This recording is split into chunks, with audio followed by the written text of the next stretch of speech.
Stop being a bitch.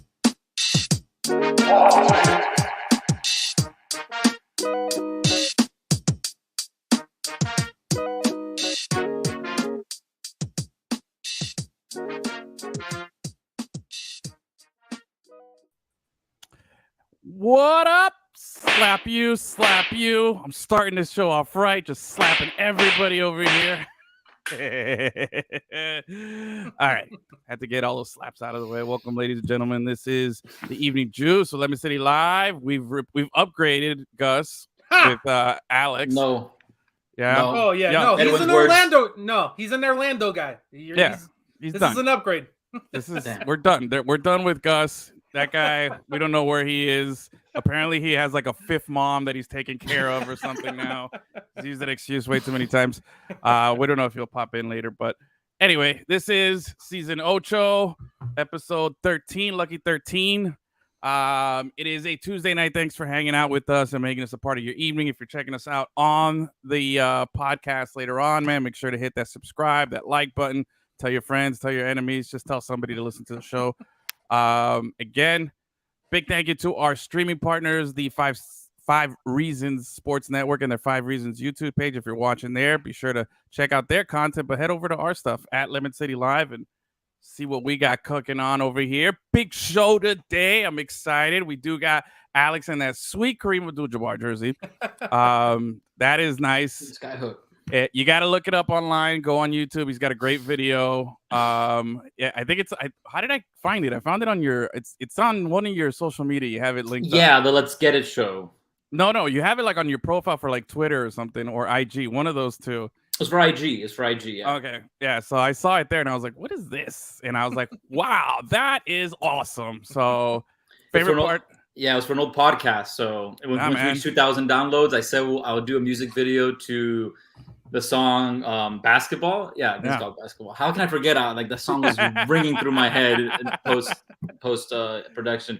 But we reached 2,000 downloads. It was in the heart of the lockdown during COVID. So I was like, I got nothing else. I just love that no look or looking at the camera fade away. It just total miss was just like that was some cinematic. That took actually multiple takes because I kept hitting the backboard. I kept missing. I'm not saying I kept making it. No. I kept missing, but I kept making contact with something. I'm like, no, I need it to be like a total like airball, like a flat out airball. But it was fun. Shout out to my sister for helping me record that because like I said, we had nothing to do because we were in lockdown.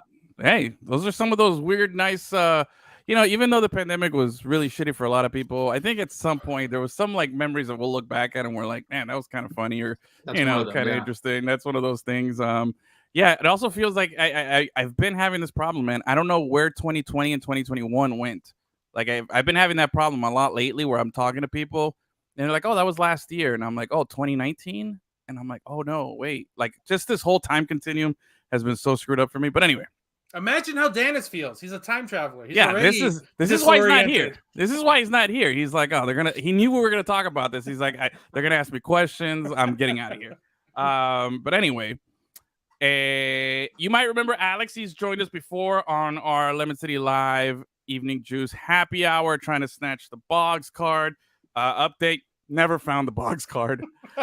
We might. I have packs there. Maybe I'll just reach over and grab one and open one up, just for shits and giggles. But it's just for what? We're not gonna get him. That son of a bitch is, he's gotten away from us. He knows what he's done. He's a jerk. Anyway, stop slandering the chicken man. You've already done enough. Hey, you know what? At this point, I don't care. I don't care because he's not gonna show up. He's not gonna retweet us. He liked our stuff. He checked out our post and everything, but he's like, no, screw you guys. I'm not going to appear in your cards and I'm not going to appear in your show. So fine. You know what, Wade? Have all the chicken you want. I'm going to stick with Alex over here. If you remember Alex, he has been on the show here. He's also our newest contributor to LemonCityLive.com, covering a lot of Marlins beat now. Big baseball guy, so it's always good to have another baseball head here. Since it's kind of, lonely with these guys that are, I understand. No, baseball fans, I feel like this is slowly, you're becoming more and more isolated and you're in your social groups. No matter what age you are, it's just you're slowly. And you're young, too. Yeah, usually all my baseball fans are old farts like me, so it's nice to have a little youth in there that, knows what's up. But it's just hard to talk about it with people my age. So I'm in my mid-20s, so it's just And it's like, bro, baseball. And like, this is the first line. It's like, what's your favorite sport? And it's like, my favorite sport is baseball. First line. It can be a girl as well, because whatever, they watch it, but the first line for any person is, baseball is so long. And I'm like, yeah. Like, what do you want? Like, what do you want from me? Like, newsflash, it's not going to get any shorter either anytime soon, bro. That's the worst part. It's like there's really nothing on the horizon for like a new fan to get excited about. Like, wait till they institute this. Nah, bro. Until they do Rock and Chalk, it's going to be the same old baseball here. But anyway, Alex, you're not getting off that easy. Every time we have a first-time guest here, we do a little thing called just a little get-to-know-you questions for people who might not be familiar with your work or where you've been. Real quick, these are 3 simple yes or no questions, okay? Just to get to know your personality a little bit. No context. I don't want any context. No context. Just pick one or the other, all right? Gotcha. So ready, here we go. Question number 1. Wait, if you get 2 of 3 that are wrong, we kick you off the show. Yes, there is a penalty here. There are lifelines. Correct answers. Are there lifelines involved in this situation? These are subjective questions, but there are right answers. Yes, exactly. Makes perfect sense. I'm ready. You like that? All right, here we go. Biggie or Tupac? Ooh. Wow. Come on, bro. Is it? Okay. Come on. Biggie. Do that. All right. Xbox, PlayStation, or Nintendo? I'm gonna say that what I'm rocking with right now, PlayStation. All right. Let's see I had an here. Xbox before. All right. Let's go. All right. Dan Marino or Dwayne Wade? Dwayne Wade. All right. There you go. You can stay on the show. You stay on the show. You got 2 out of 3. Congrats. All right. I'm ready. All right. Now, I don't know, since we didn't prep you up or anything, but we do something to open up every show. We do who had the most juice this weekend and who was the weekend's biggest phony. All right. Nice. Let's start with juice. I want to start off on a good note here. Who Achilles, do you want to start off with your juice? You don't got somebody you do? No, yeah. Oh, wait a minute. Hold on. Look what decided to show up. Look at that guy. Look at this guy. What's up? He can't use his actual mother as an excuse. So now this time it was the mother-in-law. Yeah. Always having to pick up. You're always picking up mothers. Always. Yeah, bro. You've used that excuse like 4 times, uniquely each time, very uniquely. Like, wow, okay, that was very specific, And I'm like, all right. But anyway, give it to me. Who? You came at just in time for the juice. Who's got the juice? Achilles, starting us off here. All right. So I happened to watch UConn. NC State yesterday. Whoa. It was a sick game. Yeah. And just gonna give the juice to Paige Beckers. Yeah. I think she had like 4 points in the first half and then went off for 22. Like nice. In the first overtime, she scored like 10 straight points, just all mid-range jumpers. Just pure filth. Homegirl's legit, man. I give it to her. It was a fun game and she played so well at the end. Coming off an injury, she hadn't been playing that much. They asked her post game about Kobe because she had a relationship with Kobe, and she didn't hold back. She was like, "Yeah, he would have told me to fuck shit up." Like, no, that was the girl from Louisville. That's a different one. Oh, that was Gus go back and pick up somebody else, man. Let's get him out of here. He just dropped the ball there. All right. Anyway, forget, I have access to the tools also, Edwin. So go fuck yourself. Oh. All right. Say what you want. But I didn't get the wrong people. Okay. Anyway. All right. Solid juice. Gus, what do you got? Bro, I think I had to go with the Miami Dolphins for once. I don't think I've ever given them the juice before. Okay. But they actually made some great moves, man. Nice. Okay. Yeah, so Dolphins getting the juice there. Anything like, is there one move? Obviously, is it the Tyreek thing that put him over the edge, or was there? For me, honestly, it was the offensive tackle from the Saints. Okay, Rick Ross. Finally, Rick Ross. Yeah, that dude, legit Rick Ross, man. I don't care what anybody says. That's my new favorite Dolphin. I don't know why Rick Ross never played football professionally. That's a big deal. I haven't met Rick Ross, but I've been in the same room with him. Mm-hmm. He's very wide, but he's not very tall. Okay, that would explain. You know what I'm saying? Yep. Oh, I was just like, okay, like we're about here, but he's he's got some girth. All right, solid Dolphins. Okay. Alex, you got somebody? Do you want to participate in this? Like I said, I know. Yeah, sure. I know. What do you got? Thinking on the fly here. I think someone who's got the juice. I'm going to stick to baseball. Stick with the Marlins. Marlins made the top 100 MLB players like this year, and I'm gonna give it to Sandy Alcantara. Last couple of years, I don't think a single Marlin made the top because they ranked the top 100 players prior to the season. Yeah. Sandy's number 83, 84, I believe. So hey, Marlins making moves. Who knows? I'm just give some little love to the Marlins. Cy Young preview, bro. Look at that. All right. Sandy's got the juice. There you go. Give him a little extra. All right. Oh, dude, I totally forgot. I gotta pop this bad boy open right here. Let's go. Oh, I might have to change my juice right now. Let's see. Because this I've been waiting so long for this. I don't drink like I used to. I definitely don't. You're gonna be lit in this show, bro. I'm telling you, bro. This looks dangerous here. I'm having a Mountain Dew hard Mountain Dew, zero classic sugar flavor. Here. The classic. I just grabbed the first one, so I figured I got to start with the OG. So let's see. Oh my god, I could drink this like soda. Holy crap! Oh, that's dangerous. It's dangerous, very bro. bad. Woo. Okay. Smooth. Nice. Easy. All right. I'll keep you updated as the show goes. That's my number 2 juice right there. My number 1 juice goes to, dude, how about the one and only guy who said, everybody get on my back. He put an entire nation on his back, after having such a disappointing run 4 years ago. Captain America, Christian Pulisic, says, hey, you know what? We got to win today. Y'all, I've been trying to let everybody else play. I tried to let everybody else get the juice, but you know what? We got to win today. I'm not losing to Trinidad and Tobago again. I'm not going to bomb it out here at the last second. I'm just going to put the team on my back, score a hat trick, beat them 5-1, and basically qualify the USA to the World Cup all by himself. He's just tomorrow's... His third goal is one of the sickest goals I've ever seen. It's nice. 100%. Period. So nice. It was shocking. The little spin move. Spin move. He nutmegs a guy. He nutmegged himself on the first touch. And then he nutmegged the defender on the second touch. And then just a calm finish, bro. It was unbelievable. Very, very nice, dude. Very, very sweet. And again, just basically said, hey, America, don't worry. You got something to root for in Qatar in the winter here, all right? Let's get everybody going because, man, I don't care what. I mean, you could be a big Marlins fan, you could be a big Dolphins fan, but there's something about when that World Cup hits, bro. USA, bro. Give me a break. That's because we're so dominant in every other sport that we really don't get USA excited in the Olympics because it's like the dream team is like, all right, basketball. You expect them. You expect them to win. But this is like, man, this is just, they're just fighting. You want to see them do stuff, bro. I got all excited. The I Believe commercial during, I think, the Brazil World Cup, chills every time. Like, chills. It's so a great good commercial. Pitbull copied it. It's so good Pitbull made it a song for himself. Yeah.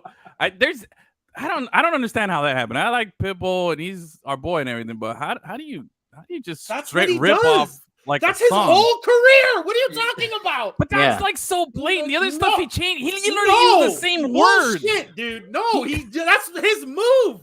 It's just to get something people know, say it himself, and just put like a little different beat on it. What are you talking about? I don't know. That one to me was a good performer. He's a good performer. He makes you feel good. That's his live. That's his thing. That's literally his move.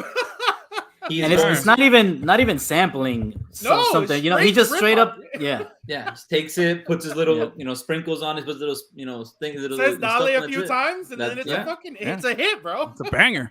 And so he played at every quinceañera, every prom, every like type of gatherings. You know what that song does? What's up? It slaps. That's how good it is, bro. Anyway, now this week. Oh, and before yesterday, my juice was going to be the city of Orlando, but only when the USA plays there because it's the new fortress. Yeah, every other day of the year, it's still a trash town, but when the US plays at Exploria Stadium, it's my favorite city in America. Nice. Because they're unstoppable there now. There we go. All right, let's go. Who's the biggest phony of the weekend? Who wants to go first? Nobody got anybody or... I got an obvious one. I'm going Will Smith. Total phony. Yeah. Total phony. Doesn't even deserve to be talked about, bro. That guy's a clown. No, I'm going to talk about it. I want to talk about it. He's a jerk. Very dick move here, but I'm kind of curious. Does anybody Any of you guys sticking up for him, or you think like the whole defending the woman's honor kind of thing? Like, where do you guys stand on that? I'm on team Chris Rock, even though that joke, I feel like Chris Rock didn't know that she had alopecia, and somebody else wrote that joke for him. He just said it. Yeah. Definitely didn't deserve to get punched or slapped in the face for sure. But I feel like Will Smith has been having these mental health issues for a while now, and this is just something that culminated at the wrong moment for him. You know what I mean? I feel you. Okay. All right. I kind of feel bad for him a little bit. No, I don't. I don't feel bad. I don't feel bad. To use some familiar terms there, I feel like he got himself into this entanglement, and he should have, come on, dude, you're a grown ass man. You can't like. It's not even that. Like if it would have been like an altercation at an after party, where after the show he goes up to him, he's like, "Hey man, that was fucked up what you said," and Chris Rock keeps being a dick and he slaps him. Whatever. That's totally merited. Yeah. But in that situation, bro, that's ridiculous. Bro, but it's kind of crazy though. He got up in the middle of the biggest award show, walked up there, the biggest show in the world, the whole earth. Just walked up there and slapped the shit out of this dude, just like it's all good, and walked off. And then Chris Rock kept the show going because he could have easily just like lost his cool or said something really gross or just like vulgar because in the heat of the moment he kept his cool. Winner. Yeah. Chris Rock is the winner, bro.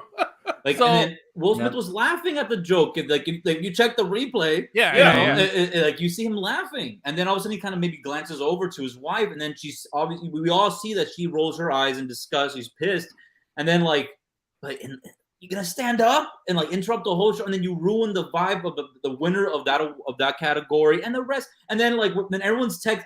That was the most common thing right after. It's like, imagine he wins the Oscar now, and of course, it was almost guaranteed. Yeah, I heard today that like the viewership after that went from like 9 million to like 17 million. Yeah, because everyone was like, he's gonna win Best Actor. We have to see what's gonna happen next. That's what I did. I wasn't watching until that, and then I turned it on after. Dude, I don't even know what I was watching Sunday night, to be honest with you. I just know I saw it, and then I think Gus was the first one to send me something about it, and I didn't even understand what you sent at first when you sent that Panama USA Christian Pulisic little meme you made, and I was like, hey, so good. That's one of my better works right there, man. I was like, that's pretty funny, but I still didn't get it, so I had to look into it. And then by then it already everything had happened and stuff, and I was like, well, wait, this is real. Then it was the whole processing. Is this real? Was this staged? Like, there's a lot of questions there at Sunday night as this whole thing was going on. But let's talk about the joke itself real quick, man. Alex, you're the younger. Achilles, you're the next youngest here. Do you even get the joke? Like, did you even in real time? Did you get the joke? No, I had to Google G.I. Jane. Dude, it's a super dated joke. Like, the joke itself is not a good joke. It's not a mean joke. It's a funny joke, but it's like, dude, that's a joke I'll tell to Gus, somebody in my age group that grew up and we know the movie. But that movie's from what, mid-90s? So we're talking about 20-something-year-old movie reference joke. That's a bad joke to say at the Oscars. It's not a very good joke. And for her to take offense, and for him, that's the sword. All right, you crossed the line, asshole. G.I. Jane is a horrible movie. You will not make fun of my wife like that. I'm gonna walk over there. Come on, dude. They should just see Ricky Gervais highlights of him hosting the Golden Globes. He's hosted it for 5 years, something like that, 4 or 5 years. He legit kills people with his jokes. And they're he's bad. That's the point. People. Yeah, that's the point that I kept trying to make to people. Is these comedians have said worse shit to people. Yeah, the fuck. It's a roast. I would be honored if I got roasted by one of these people. They made a joke about me. I was good. I was good. You son of a bitch. But they're talking about me. It's good stuff. You know what I mean? And where was this? Look, I don't want to hit a man when he's down here, but where was this attitude and this bravado when he found out about his wife's entanglement and all that stuff? You know what I'm saying? Come on, bro. You got to pick on little Chris Rock. You know what I'm saying?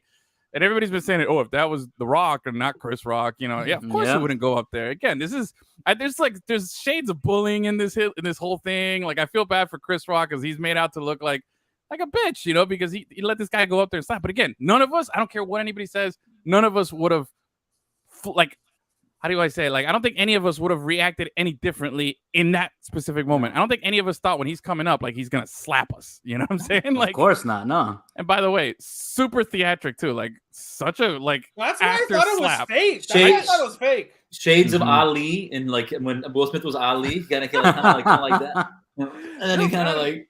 What I did like is you finally see like a real life Batman Robin meme, you know, where he goes, "Shut up," you know, like smack like that. That's what I've enjoyed the most out of it.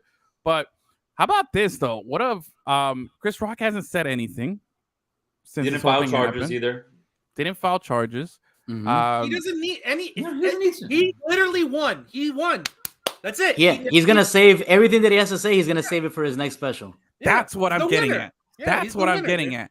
Think about the kind of money he just won right now by letting this dude slap him in front of 9 million people, whatever. Because whatever special he would do from, you know, prior to that moment that he would have done, like his own little Netflix or whatever, Hulu or whatever special that he does, he would have gotten a certain number. He's easily doubled whatever the going rate for that, just so they could be the ones to release what his thoughts, what his follow-up jokes, what everything is. Like, they just gave this dude a sick ass bag. As long as he stays quiet, doesn't say shit until that thing. Yo, Chris Rock, congrats, bro. You got the bag, bro. You got the bag for a boring garbage joke. Winner, bro. Bro, for real. Best joke. That guy's he's gonna frame that joke up there somewhere in his house and be like, yeah, that got me like about 50 million. I don't know. How much does Chappelle get for like his like 50 million? Yeah, right. That's 50, 60 million. Yeah, like each. Yeah, he's easily gonna like get 20 that million or something like that. Yeah, Chris Rock is easily gonna get that. You know, for telling a dated, not good joke. He legit got 30 minutes worth of material from that incident. Like, he can make half of his special. If it's an hour special, he can make legit half of it. Like, this was this is how I feel. Yeah, you can talk about that. What happened afterwards? He can make up stories about all the weird stuff that happened at the after party. And then, you know, and laugh at the fact that Will Smith goes up and accepts an Oscar and then says, "I'm a vessel of love," even though I just slapped somebody in the face. Get out of here, bro. What's phony. What's weird to me is that, like, they're around the same age. They're both like pretty big celebrities in the industry. Like, I'm not saying they're best friends, but I'm sure they've crossed paths. The amount of years they spent like in Hollywood in that scene, you know, is like Chris Rock is not a stranger to Will Smith and vice versa. So it's like you got to know that that's Chris Rock. You know, like he doesn't mean anything by it. So like that's where I don't understand either. And then that's where I didn't think about that. What Gus mentioned earlier, it's like the culmination of emotions. Just like, I don't care if that's Chris Rock or whoever. I'm just gonna go up and slap that person. But then again, like, come on, like, you made fun of Uncle Phil for like how many seasons on Fresh Prince? You know what I'm saying? Like, yeah, it's not like like, one thing is like a guy who's never been the funny guy taking offense to somebody making a joke about him, but this is like essentially Will Smith is, you know, he's a comic too. Like, he's a funny guy. He's a comedic actor. Yes, he's a comedic actor who happened to win an award for best actor, but still, you know what I'm saying? Like, he's gotta take this better, man. And but again, I blame Jada for the whole thing, bro. Fuck it, man. She's I don't know, bro. She's pulling some serious strings behind the scenes. Made him crazy. Got homeboy all fucked up in the head, bro. You know? They all make money by airing their fucking family problems. They can all suck it. I don't want to hear it. You don't want people to make fun of you? Don't make money off your life. And you don't have to tell anyone anything about your life ever. You choose to do these things. Wait till the next like red table. That's what I'm saying. It's not like it was like TMZ dug up some stuff and it's like sensitive. They put it out there and make money off of it, bro. I don't want to hear it. Exactly. They're taking the Kardashian route. Yeah, super Kardashian there. Yeah. Anyway, anybody want to nominate anybody else for phonies, or are we all in agreeing? That was kind of tough. Anybody in that Heat altercation last week, you know, anybody that can make you think of? I don't know. I'm just bringing it up because that's you guys. Just the Heat in general collapsing at the end of the season. Yeah. Okay. Phony right now. Okay. You go 80% of the season being the best team, underdog, doing it with no one. Then you get everyone back and you fall apart, bro. Yeah. Like, it's a good phony. What was it all? Yeah, phony. Yeah, because I'm trying to think, like, in that whole like huddle incident, who can be the phony there? You know. Well, it's Jimmy because he's the least. He has the least amount of tenure. You're not gonna call Udonis a phony. Nope, you're not gonna call Spo a phony. So there's only one other person left. So sorry. Yeah, bro. Sorry, Jimmy. I like you. You grinding. You Jimmy Buckets. You heat culture, but yeah, you got to take the L on this one. All right. So let's get we're done with phonies and Jews here. Let's roll into it, man. Big week again. Once again, our show goes off the air. Doesn't matter if it's nighttime, daytime, whatever time. As soon as we go off, news breaks. So stay tuned because sometime between now and this time tomorrow, something's gonna break again. But what happened last week? Big news. Nobody, and I mean nobody, had that Tyreek trade anywhere on their radar. Like, it just came out and they said, all right, hey, Tyreek is requested a trade. Mahomes and the Chiefs are moving on, and the Jets are, what is it? They said the Jets and the Dolphins were interested. Yeah. And like 5 minutes later, he's going to the Dolphins. And he signed an extension. Yeah. Like, what the hell just happened here? It came out of nowhere. And it was, like you said, it was super fast. We didn't have time to react. Yeah. Like, all I could do is retweet Adam Schefter. Like, what the fuck is happening?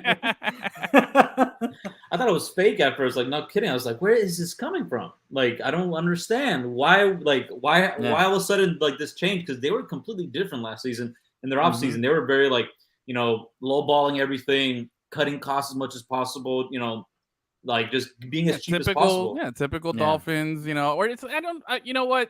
Cutting costs and stuff, that's typical Marlins. But I'll say, the Dolphins have been, typically making the bad decisions when it comes to free agents, overpaying weird guys. Contracts. Now, this could blow up in their face, but for some reason, I just feel like Tyreek is as sure a thing at wide receiver as there is. If that guy can't do it here, then there's serious problems here. And we'll dive into that. But right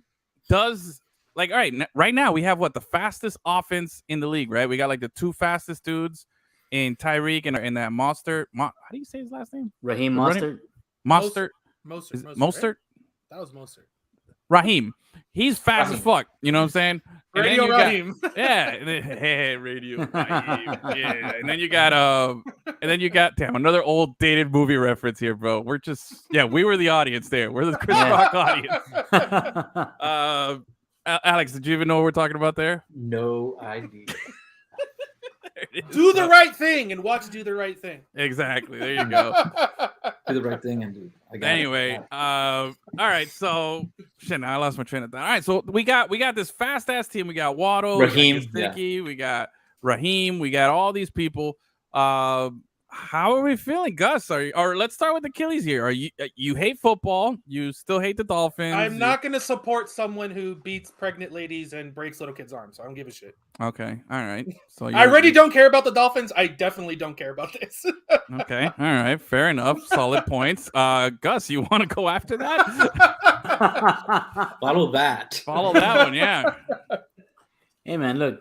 I'm not here. Like it wasn't fucking Deshaun Watson. Like I wouldn't have been able to get on board with that. Yeah. And before the whole Deshaun Watson shit, I was number one Deshaun Watson guy.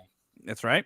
But how long has it been since Tyreek got in trouble? And did he pay his dues? That's what I want to know. Oh, this is a person. I don't judge anyone who wants to support him. I'm not going to support him. You know what I mean? I'm not the person who's like, oh, everyone needs to be canceled. And if you like them, you're a bad person. You do whatever you want. But that's over the line for me. Yeah. Him, Kareem Hunt, Joe Mixon, all these people, Greg Hardy, they can all get fucked forever. I don't care how long it's been. I don't give a shit. They're not in jail, so good for them. In my personal record book, they're done. Did he like get arrested and he got charged? He got charged and then got like probation or some shit. All right. Well, yeah, I don't know what the legal ramifications were in consequence. No, you're there, bro. We see you. I don't know what the legal ramifications. All of you guys froze. It was so weird. but anyways, I think it's gonna be good for the team. I think they're gonna benefit from having him there. And that offensive tackle whose name I just can't fucking remember right now. Yes, Armstead. Finally, man, that's such a great move. That's one of the better moves the Dolphins have made in years, honestly. But what's weird about that is I saw that he's gonna play left tackle and not right tackle, which is very strange to me. That you would pay that much money not to protect Tua's blind side. So. Why would we pay all that money to protect the blind side of a right-handed quarterback when we have a left-handed quarterback? Maybe they're not done. Maybe they're going to draft a right tackle. Maybe they'll draft a right tackle, or maybe they'll get a right-handed quarterback. We'll see what happens. But let's talk about what's happening right now here, which is, all right, Tyreek Hill. Didn't we get Cedric Wilson was the other guy that we got too? Chase Edmonds. No, Chase. Okay, but didn't we get a Wilson something? Another? We got like 3 burner wide receivers now. Yeah, we got like the 5th receiver from Dallas. Yeah. And also, we got one of Dallas's guard, who's the second most penalized player in all of football. Perfect. Yeah, love it. Gonna fit right in. We got like 7 fullbacks. Not really. Like, let's go, bro. That guy's not gonna fit in at all because the Dolphins, for the past 3 seasons, have been one of the least penalized teams. That's all right. Okay, we'll put us right middle of the pack. But anyway, no. Look, I like the moves, man. I'm trying to get the updated rosters on my Madden already, just so I can start testing it out and do some A/B testing here on some of these lineups to get back to my boy McDaniel here and let him know what's up. But I like the moves all around. I like the fact they paid Ogba. Actually kept the player instead of letting someone ball out for the Dolphins and then all right, dude, see you later. Thanks for having. It was nice having you. Get out of here. They paid a guy. They're all in. Stephen Ross is like, yo, I've been owner for 20 years now. He's been the owner now, and he has nothing to show for it. Just scandal after scandal after scandal, bad free agent signings, bad drafts, all this negativity. And he's like in his 80s now, and he's like, yo, this is taking way longer than I wanted. I'm going to make some moves happen. We're going all in. He said, all that capital that we got, all those draft picks that we've been stockpiling since the last couple of seasons, I'm all in, doing it Ram style. Fuck draft picks. Let's just go after the players that we can get right now, which we saw. Effective strategy, right? That's what worked for the Rams. Maybe it'll work for the Dolphins. I like it. But now, you got the weapons there. I think Tyreek, in this kind of system with this much speed all around, can really just be there will not be a route run more than 7 yards down the field now. Yes. They're not going to even bother. It's just going to be buttons and hooks and flats, and that's it. And hopefully someone fast can break up hard slants. Yeah, dude. If you remember, I did. So I've obviously watched a ton of football, and I've been to a lot of football games, and being been fortunate enough to take pictures on the field during a lot of these football games. I've gotten up close looks at some of these other teams and what we have and what we wish we had. And I covered the Chiefs game a couple years back, and I think it was not last season; it was the season before. Yeah. And I said it then, man. Tyreek Hill is the fastest thing I've ever seen. Not even person, just thing. He was just this blur, like this kind of speed that I had never seen in pads before. Anybody run. He took like a little sweep, and next thing you know, he had turned a corner and was booking it, like just gone. And I was blown away by his speed. And I'm just shocked right now that guy's on our team. You know what I mean? Like that. Just dude, have you seen that video where they take his high school time and they put it next to Usain Bolt, and it's not that far behind? Yeah. He even beat some guys that were racing against Usain Bolt. But that's high school Tyreek Hill, bro. Yeah. But the crazy thing is understanding that we have that kind of talent on our team, bro. And I'm telling you, I've never seen. I've watched a lot of guys play. I've watched some really good players up close, but man, Tyreek is one of those guys that just blew me away with his speed. Now, what worries me is it a product of a scheme? Is it an offensive thing? But then it's again, gonna affect his fantasy stock for sure. Oh, his fantasy stock, yeah, but we'll see. Does it have to do with his old quarterback, and is his new quarterback even 1/100th of as good as that other one? Let me I'm gonna say something that might not be accepted here, bro, but I'm kind of starting to think that unless something dramatic happens, bro, Patrick Mahomes might be the next Aaron Rodgers, bro. I think he gets so much praise and so much love, obviously well deserved, but I think this season is really gonna prove. Aaron Rodgers has been playing for 25 years. Give it some time. But Aaron Rodgers is always loved and always. No, I know. You know my views. The trajectory is there. I'm not saying you're wrong. I'm just saying Patrick Mahomes has barely been playing football. I know, but he gets a lot of pass. I want to see. I think it's going to be an even more pressure-filled season for him than even for Tua. You know what I'm saying? Like, to be honest, because Tua's like, if Tua is not good this year, he doesn't have a job in the NFL anymore. Exactly. And Patrick Mahomes can have 5 bad years, and he's still going to be considered one of the best, bro. What are you talking about? Look, he'll get the axe. Tua will if he doesn't perform. But I'm telling you, the pressure. But people are going to start saying, and it's different. I don't know. I just think the kind of pressure that Patrick Mahomes is under, the fact that he's been like that guy on the top of every tier and everything. He has pressure every year. If he doesn't have a great season, Bowl, people like you are like, oh, he's washed. Yeah, overrated. There's a lot of people like me out there that are gonna say that stuff. Yeah, you know, if he doesn't. Problem and now society. The AFC West, is super loaded. Everybody's on board the Chargers hype train all of a sudden. You know, Justin Herbert, he's the biggest, baddest thing ever since Patrick Mahomes. You know, and they're saying all this stuff, and I'm just saying, like, I'm kind of curious to see that little storyline develop and see if he, you know, puts it together. Because I still think the best weapon in the NFL is Travis Kelce. That's the best weapon, the best offensive threat that you can get out there. But we'll see. I mean, I don't know, Juju Smith-Schuster or whatever, the other guys that they got in there, if they're going to be any good. But I'm seeing. But let's go back to the Dolphins here. Juju's going to have a good season because he's on a 1-year contract and he needs to re-sign. So yeah, but that's what those guys do. I thought he was going to have a good season last year because it was the same circumstances, and all he got was a 1-year contract out of it. He had a noodle arm throwing to him. I'm not going to sit here and defend Juju as his great receiver, but don't blame the guy for not catching. No one caught their rookie running back was the leading receiver. It's not the receiver's fault. That's true. Good point. Solid point. Trubisky would have got him another contract, bro. Good point. Mitch Trubisky there. All right, there now. Let's see. All right, so Tua. Let's go back to the Dolphins here and Tua. Like you said, it's all in right now with Tua. You got all the weapons, no excuses. I've watched people bash Tua online saying like he can't make the throws, and I've seen a lot of people say, look, he can make the throws. Here's the proof, and posting all these YouTube videos and all this cleverly edited stuff. You know what I mean? It's the same 4 throws. The guy's been in the league for 3 years, and he's had 4 good throws.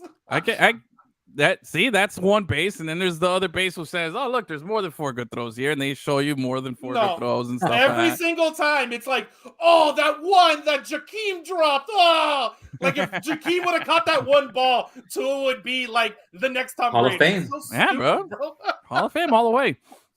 All right. So Gus, what are you feeling with when it comes to Tua here? Like, I mean, are you I think it's unanimous. We're all in or nothing, but are you optimistic here with or are you like a team pessimistic here, like with Achilles here? It was pretty much Achilles. I feel like you have zero aspirations for Tua to do anything this season, even with all these weapons, right? I feel like Tua will look a little better this season. You know, he's got a better protection. They actually have a run game now. They've improved that wide receiver, so everything around him has gotten better. He just needs to not fucking get so panicky when shit breaks down. Okay. Or learn how to throw the ball away. Something like if he could just improve a little bit in those things where he's worst at, then they'll look a lot better. But that's a hard ask, man. I don't know. I don't agree with both of your statements. Alex, let me see if I agree with anything you say. Well, these guys are a couple of clowns. Give me some good stuff here. Well, they did like focus on the primary thing was like surrounding him with more weapons and protecting him, and that's what they did. Especially the running game. That was something they were extremely bad at, and that relieves a lot of pressure from Tua's constantly relying to throw and get out of the pocket and throw and throw and throw. Relieve some pressure off him and get some good running backs. I'm not saying the running backs they had last year weren't good. It's just that, but they definitely upgraded at the position with Edmonds and Raheem. You know, obviously the main thing that people have been talking about is can Tua make the throws, the deep passes. Now since he has Waddle and Tyreek. Well, the way I kind of viewed that, instead of like bashing or kind of questioning the strength of his arm, as a Dolphins fan, I'm thinking more like how they can utilize Hill the way Kansas City did, kind of as like Deebo Samuel as well. He was kind of used as that weird hybrid running back receiver. And I know that Deebo's a bit bigger than than Tyreek, but you saw the way Mahomes had different types of schemes and different routes for Tyreek in the short game, and I'm sure that Tua can definitely implement that into his offense with Tyreek, and then maybe Waddle can be a deeper threat. It's just like you have options now, and that's basically what I'm trying to get at is that you have options. But then it goes back to what Achilles is saying, that if he doesn't perform this year, then it's like your best bet is in the future in the NFL is a backup, because if you can't do this as a starter and with these guys around you, then listen. This is how I see it. All this talent they brought in was to hide his deficiencies. They didn't bring in talent to maximize his like great abilities. It's like, all right, well, this guy is just not it. So we're just going to do our passing game is going to be an extension of the running game. And that's it. It's Jimmy G. It's just Jimmy G over again. It's how do we hide this guy and maximize what little few things he can do well? Look, not like, wow, Tua's the guy. We got to get him these great weapons so that he can show everyone his great talents. It's like, oh, God damn it. We got to bring people in because this guy can't do it. So what are some like great, no, and I totally agree with you, Achilles, but not like kind of a general question, like, what are some great teams then in the end, like NFL history, that like kind of had like an average? So I'm just saying Tua is an average quarterback right now. Let's just like in that kind of realm, and then they win a Super Bowl. Like is it doable? Yo, Jared Goff is the example. Okay, he didn't win a Super Bowl. But they got there. Yeah, hey, everybody criticizes Eli Manning for being a mouth breather and shit like that, and that he wasn't a good quarterback. Yet he won 2 Super Bowls. You know, I think he's a good quarterback. Won a Super I personally Bowl. think he's a good quarterback. I thought he was a good quarterback. I think people shit on Eli. Yeah, exactly. People shit on Eli, but when you look at like top 10 QB rankings and all these different stats, Eli's always there or right outside of it. Yeah. Look, you guys, for the most part, are all wrong. Okay, let me tell you why you're wrong. You're back on the Tua train again. Back on the Tua train, baby. I'm excited. Let's go. You know what I'm saying? Oh man, I can't wait for his first pick 6. Oh, God. Yeah. Week 1, missing Tyreek on a 3-yard slant. Look, bro, this is why you're wrong. See, this is look. Alex was getting there. See, the difference between you guys and him. This is the reason why I'm glad we brought him on today, is because he has something that you guys just don't have. It's called optimism. Okay, a little bit of optimism here that you guys obviously don't care for. You know, because I'm a logical person. I use my brain. I don't just live in dreamland. Listen, everything's gonna be great. You don't know what you're talking about. It's been 30 years of trash, bro. Listen, okay? This guy has a little bit of optimism, and that's what, first of all, that's what we need. And second of all, this is why he's right. Remember, when do you remember Tua being great? In college, right? In college, yes. In college, he came in, won a national championship, stepping in for Jalen Hurts, and then he carried the team to another. So did Jalen Hurts, and so did national and so did John David Booty. The like, following who cares, year, bro? he took him to a national championship the following year, and whatnot. The point, what I'm trying to say is, when you surround them with weapons, which is what everybody says, when you give him an arsenal, he can make decisions and make stuff happen. Then now, he's not the guy. He's not the guy to develop. You have to stop. You don't get to say this Tannehill, about Tannehill. You don't get to say this about Tannehill. Sold to me like he was one thing when he was another thing. No, okay? You don't get to say this and keep talking shit about a guy who that's his whole all thing. The shit I want about Tannehill. You're literally saying Tua needs to be the best handoff guy in the league. That's what you're saying. No. Here's the thing. No. That's a big misconception there, because the weapons that he has, I'm talking about Tua is going to be able to pad stat, like we like to say, on the passing game with the weapons that he has now, which is what he did in college, which is what you could say that he did in college when he was throwing it to those guys, to what's this kid, the one who always got his name wrong, who's playing for the Eagles now. Smith. Yeah, so you know, when he had Smith, when he had was it Ruggs, when he had all these other guys on that squad, you know, he was putting it up. He was just throwing it up to the talent. You know what I'm saying? That's all I want you to do. That's what Tannehill never did in any level. Okay, he never threw it up to talent. First off, maybe he didn't have the talent. All that guy could do is hand off the ball. All right. Tua, he leads the league in QBR every season. He throws like 7 passes a game. No, I don't want 7 passes a game. I want Tua throwing it up down the field and letting these guys work. He's gonna do it. No, don't hate. Not. Listen. Anyway, all right. Again, you're wrong. You're wrong. Bro, listen. I'm happy you're being optimistic, but don't lie. Yeah. You're not gonna gaslight me. I'm not thinking that all of a sudden Tua's just gonna be throwing bombs. I'm not gaslighting you. Yes, I'm not gaslighting you. I'm not gassing anything right now. All right. Had He's just gassy. That's all. I'm just gassy. This is going down smooth, bro. I'm about to finish. And I hate when people use that as like a positive thing about Tua. Like, oh, well, if you give him every single best player in the league, he's kind of good. No shit. Yeah. So is everybody else, dude. Seriously. Look, I'm still carrying the flag for Tua here. I'm going to wave it loud and proud here. You're not still. You are now again carrying the flag. I am now again carrying the flag. Dropped it for a while. Because may have put it down for a little bit to sip on this delicious hard Mountain Dew here. But he's a waffler, ladies and gentlemen. Listen, pour some syrup on him. He's a waffler. I'm good. Dolphins are gonna impress here. I'm feeling optimistic again. If it doesn't happen, I'll be the first one to ask. Now, did you bring the fried chicken? Huh? Did you bring the fried chicken? Chicken and waffles here? That's what I like. That's what you like. All right. He is a chicken and a waffler. So anyway, all right. Listen, funny guy. All right. Let's dive in a little bit here though, real quickly. Into Tua. All right. So we said we signed a giant left tackle, maybe the best one. Mm-hmm. You know, left tackle protects the right-handed quarterback. Let's start connecting these dots here, bro, because stuff's been happening. All right, and it hasn't. I've been trying to squash it. I kind of want it to go away, just so I don't keep thinking about it. Because the more I think about it, I'm not gonna lie, the more I want it. The more I think about it, the more I want it, and that is this rumor that's just won't die, no matter how many times, you know, slap it, try to kill it, do whatever you can. It just comes back around, and it's this whole Tom Brady wants to play for the Dolphins down here next season, you know? And a retirement home down here, or like, dude, he's building a house down here. Like everything I'm going to tell you right now makes all the sense for this thing to happen. And this is what I hate, because I sound like I went from Tua and on to Brady and on to whatever non, you know, that I'm on right now. Okay. Wow. You're on all the ons. I'm on all the non boards. All right. You're just on. You're just on. Just on completely. All right. First of all, there was the rumor that before the McDaniel hire, that this guy was trying to get Sean Payton and Brady to come down here. You know, there was a lot of you know talks about that, and they were confirmed that this was an interested thing from Stephen Ross. Stephen Ross, again, he's all in. This guy is old. He's like, yo, I only got, you know, I'm all in. Like I said, I need to make something happen this season. The other part is he's already picked a successor to take over the franchise, right? And who's that?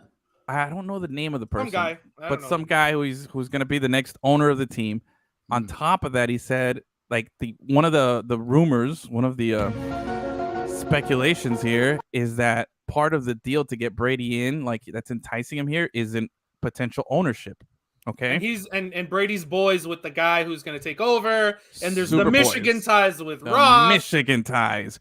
Why would you get the left tackle to protect the left-handed quarterback when you need the right one? You know what I mean? Also, there was the Manchester visit. All right. Now, at the time when he went to Manchester and he was seen talking to Ronaldo, and then the next day he announced that he was coming back, right?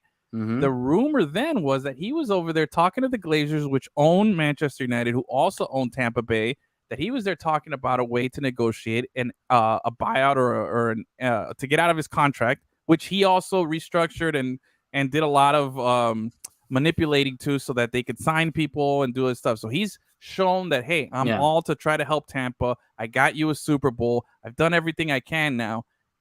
And that the rumor was that he was going up there to try to get out, but to go to San Francisco, his childhood team. But now all this stuff again just keeps circling back. No matter how many fucking times I want to squash this shit. You don't want to squash it. You want to sew up lanes and make it real and materialize. Bro, I want the jersey so bad. Oh my God, I don't know. And I feel like a dirty, skanky slut. No, you don't. I kind of do. I'm not gonna say I feel bad. I'm not saying I feel bad. I'm just saying I feel a little dirty. And it feels, come on, bro. You feel like the hottest puta on Gallo Ocho right now, bro. Yeah, it still feels dirty, but it feels kind of good and nice, you know.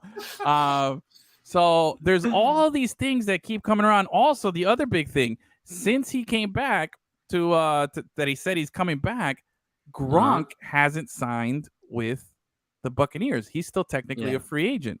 And you know that's a package deal. So there's no way that he's going to go back to Tampa and that Gronk's going to go somewhere else. Either Gronk retires, but you know Gronk, that's his party boy. He's going to stick around and get another payday, just like he did this season with that last little pass at the end. You know that's his boy. He's going to hook him up.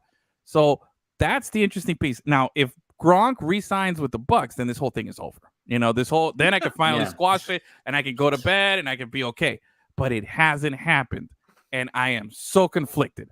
So, Gus, as a lifelong Brady hater, Patriots hater, how does this potential news affect you? Like, how do you process this? Because I told this to my brother, who's and he says, like, he cannot, there's no way. He's like, fuck that guy. I don't want him on the team. I don't care if he gets me 3 Super Bowls. I don't want him. No, I've hated this guy for too long to all of a sudden root. He's like, he's totally against it. Totally against it. He's gonna have to get us more Super Bowls than he got for the Patriots. That's the only way he will be forgiven. What if he gets you that? No, but look, you know what? Before any of the Brady rumors were even a thought in anyone's head, my girlfriend said to me, "What if Tom Brady goes to the Dolphins?" And I was like, "Don't you dare!" I was like, "I don't even put that into the universe." I kind of blame her.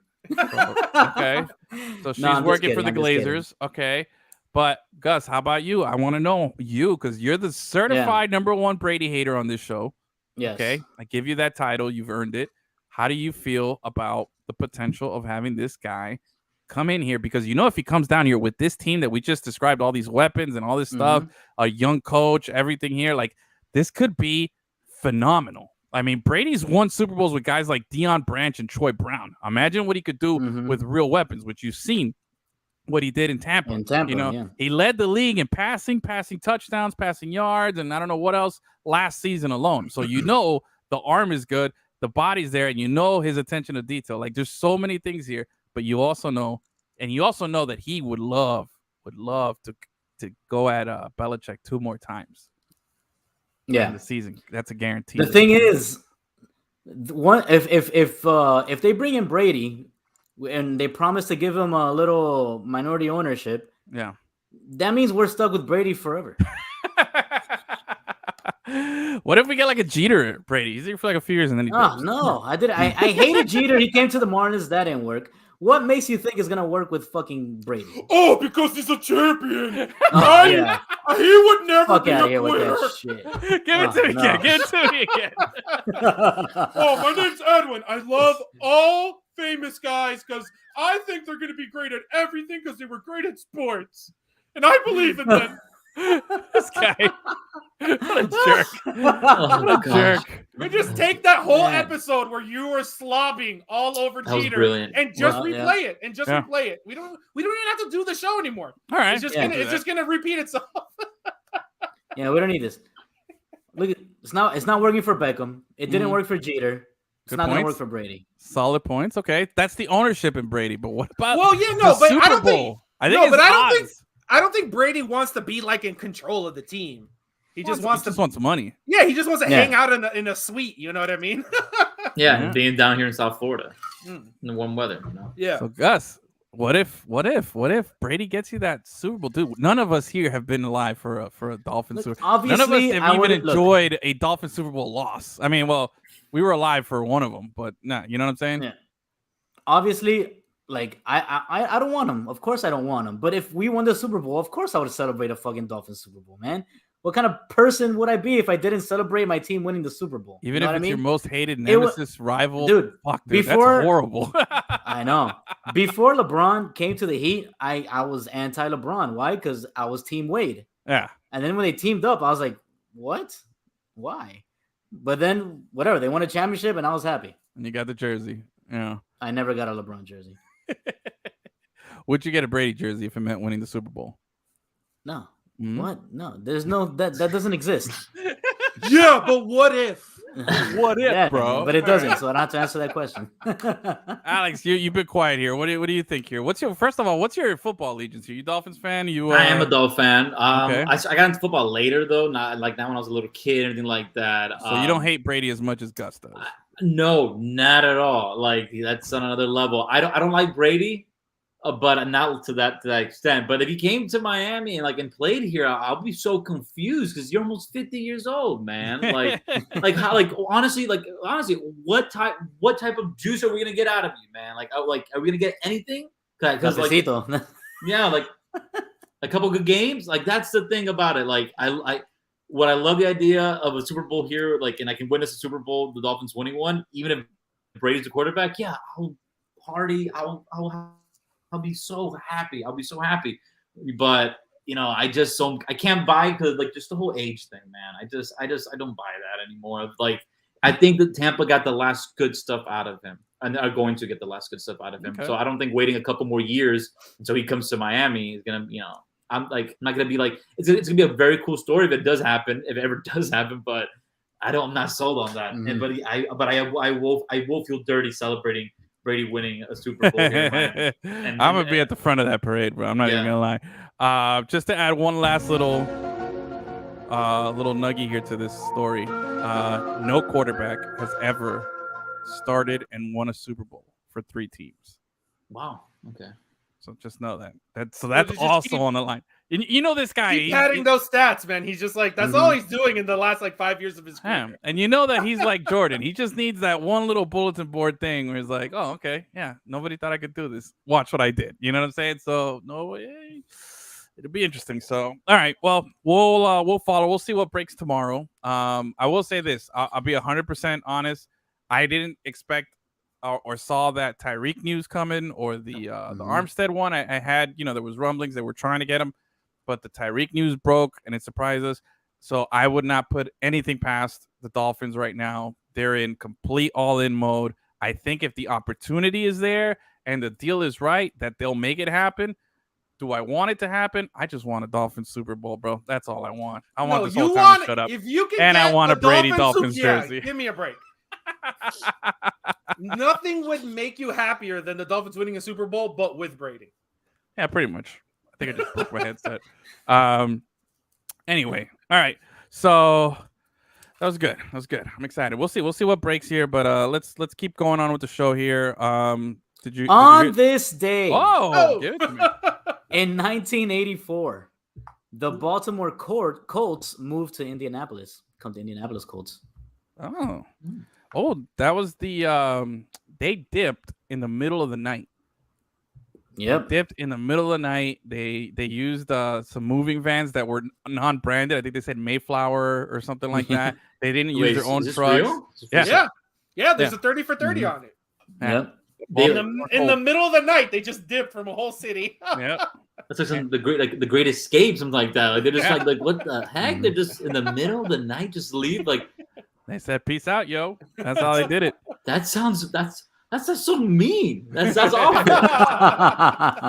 That's terrible. Holy crap! I can't believe that happened. They one night standed them. They went out for milk. No, they went out for milk, and they went out for cigarettes. Never came back. Daddy went out to get some milk. Oh my gosh, that's crazy. He needs some milk. What's it called? So, all right. So, hold on. You guys hear that? Bro, I love that sound. Whoa. There it is. Here it is. All right. Okay, full disclosure, I didn't watch the race. I was working Sunday, so I missed the race. I didn't get a chance. I was following it along. I know the results, but Achilles, I'm going to defer to you here. You're running my point here. Give it to me. What happened? What should I know? I know there was missile attacks.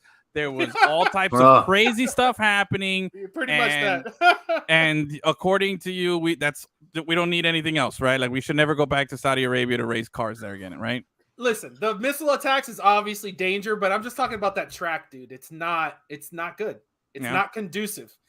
Like I said, about half of that race was raced under a yellow flag. Okay. Because it's so narrow that anytime there's a crash, it's impossible to get the cars out there. So like a lot of it was just like you said, the cars have been breaking down this year. So someone just stalls, and instead of just being able to scoot it off real quick, it's like 15 laps, just half speed. But regardless, there was still good stuff that happened. But yeah, put the whole Saudi thing aside and missile attacks aside, just from a racing standpoint, that place is not good. It's just not. All right. So give it to me. What was your takeaways? What's your biggest takeaways from the race here? Mercedes is trash. They're really, really, really far behind, man. Like, man. It's brutal. What's going on here, bro? They just don't. Yeah. Their car sucks. I don't know. Yeah. How did even Toto said that they're experiencing a rare moment of humility. He said that. That's crazy. Like there's nothing that they can do to quickly fix it. They gotta put in some work, and hopefully throughout the season they'll be able to fix their car and get back into it. They're so bad that Red Bull got 0 points in the first race and already caught up to them after a second race. That's how bad they are. But I guess the highlights were Checo got his first pole, and that was, great for him, whatever. But in a stroke of genius by the mad scientist, what's your guy's name? The Italian guy. The Italian guy, bro. I can't. No idea. He's a horrible. The mad scientist. Mattia or something. Mata. I can't. So he had. So but it's your guy. But we don't know his name. So early in the mad race, scientist. He had a stroke of genius in the early part of the race. Things were getting a little weird, and they were on they're on the radio like, hey, we're gonna pit. We're gonna try to undercut Checo. So they're coming around, and they're right there, and Red Bull has to make a decision. They know that Charles was gonna pit. So should we throw in Checo right away? So they go up. They're right there. Checo goes in. Charles stays out. Takes first, and then the next lap, there is a yellow flag. So, and he has to keep going around while everyone else goes in the pit. So he dropped from first to fourth like that. And listen, it wasn't anything terrible. Like, it wasn't a bad job. In the regular race, he would have stayed second, but it's just by chance. Yeah, it was bad luck and a stroke of genius from Ferrari to get Charles back on top, and poor Checo went from 1 to 4. Feel bad for the guy. Yeah, man. Oh man, Mattia Binotto. Mattia. Yeah. All right. Let's for those of us here in this group here, Alex, who's not a Formula expert like us. I know you're not a Formula expert, we are the number one Formula One citrus-based sports show that there is down in South Florida. No one covers Formula One like us. This is F1 or FU. So I'm just letting you know how we roll down here, okay? Well, I don't think you have to throw the citrus-based thing in there. Like, I'm pretty sure nobody in fucking South Florida is covering Formula One as much as we talk about it, bro. I haven't seen anyone.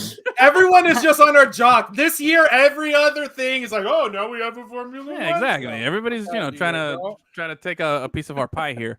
But anyway, we've been super hardcore into Formula One, right? We've been doing it longer than everybody. All because of Achilles. Started watching the show on Netflix, got us into it. Then he got the video game. I started playing the video game. By the way, Achilles, I raced. I went second in my first 4 races with Lemon City Motorsports, Gus, by the way. I started a racing team in the game.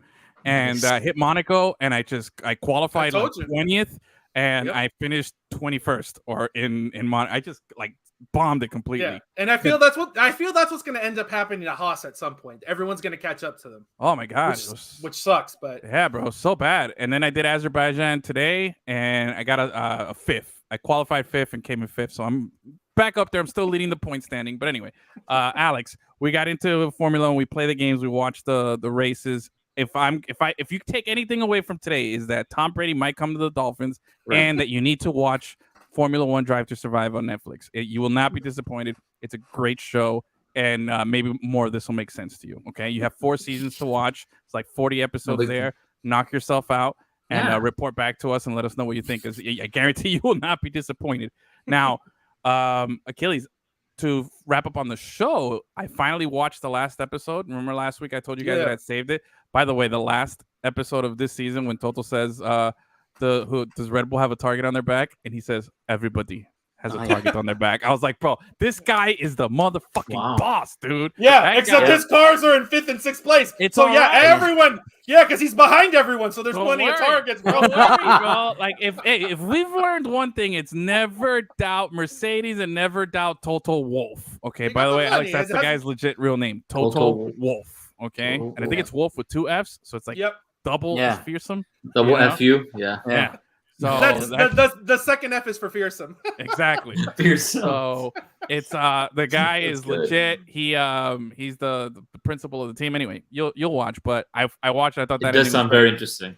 It does sound very interesting. You know what? I gotta catch up to Lemon City and like their knowledge of Formula One. You know, if you want to know what's happening on these episodes, you know what I'm saying? You want to know what's happening, what we're talking about here. But going back to this weekend's race, I did watch all of the qualifying. I was reporting to you guys on Saturday with what was going on, and that crazy the crazy story from qualifying on Saturday was that Hamilton's car didn't even make it out of Q1.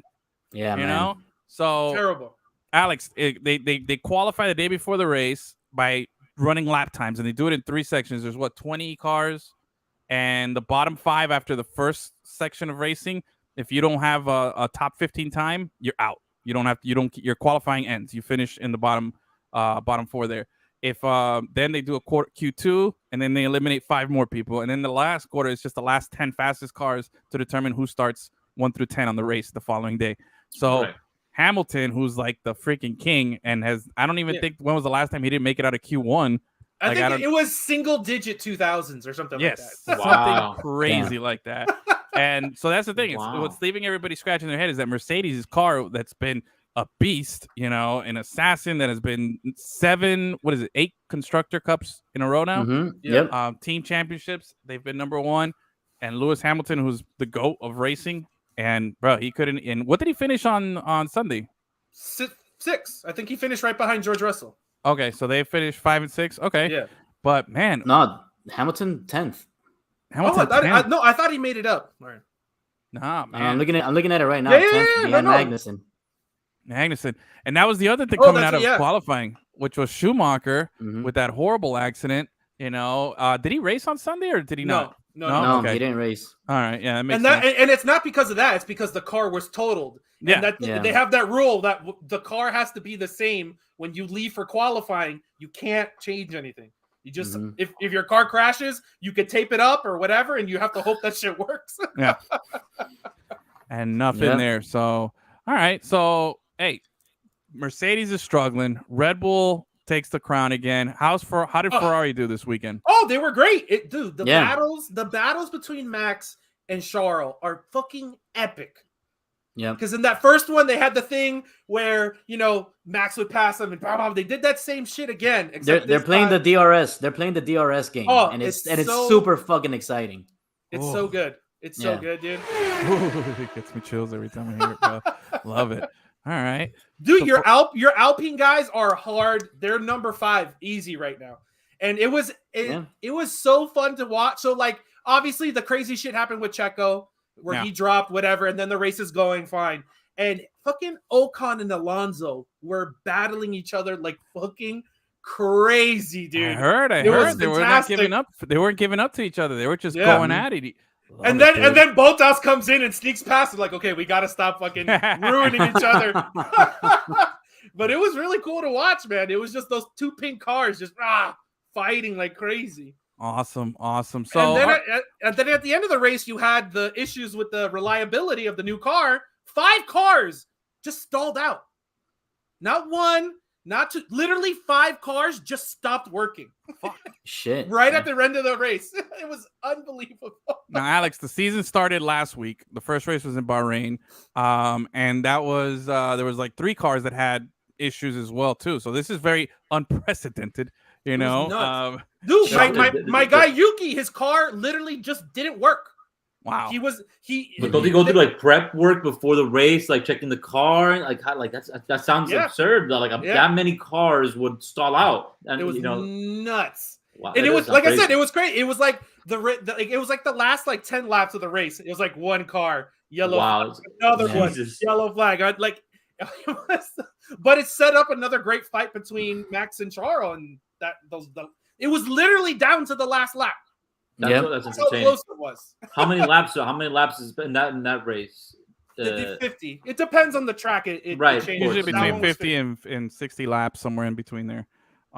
Let's see. So the up to the minute standings right now in the drivers championship. So here's the other thing, Alex, to get you, and this is a great recap for anybody who's new to the show here, gets to learn a little bit as well.